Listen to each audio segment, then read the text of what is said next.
ଶୁଖୁଆ ଦେଖିଲେ କିଛି ଲୋକ ଅଛନ୍ତି କହିବେ ଏରା ଗନ୍ଧ ହଉଛି, ଆମେ ଏରା ଖାଉନୁ, ଏରା କୁତା ଖାଦ୍ୟ, ଫୁଟାଣି ମାରିକି କହିବେ। ଦେଖିଲା ବେଳକୁ ସେମାନେ ଭଲ ଭାବରେ ଖାଆନ୍ତି। ସିଏ କେହି ନୁହନ୍ତି, ସିଏ ମୋ ବାପାଙ୍କ ଜ୍ୱାଇଁ। ଶୁଖୁଆ କେଳିଆ କେଳି କରିଦେଇକିରି ଲୁଣ ହଳଦୀ ସୋରିଷ ତେଲ ଟିକେ ପକେଇକି ତାକୁ ଗୋଳିଆ ଗୋଳି କରିକି ରଖିଦେଲି। ତାପରେ ଭାତ ଡାଲି ଏପଟ ସେପଟ କରିକି ବସେଇଦେଲି।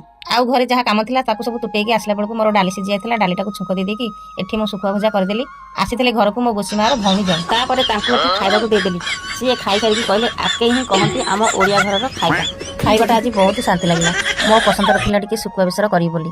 ସୋରିଷ ମସଲା ଟିକେ ଗ୍ରାଇଣ୍ଡିଙ୍ଗ କରିକି ସେଇ ଭଜା ଶୁଖୁଆକୁ ଏଠି ମୁଁ ବେସର କରିଦେଲି। ବହୁତ ଦିନ ହେଲାଣି ଲୁଣ ପକିଆ ଜୁଆ ହେଇଥିବା କୋଳି ଥୁଆ ହେଇଥିଲା। ଆଜି ଭାବିଲି ତାକୁ ଯେମିତି ହେଲେ ଆଚାର ଟିକେ କରିବି।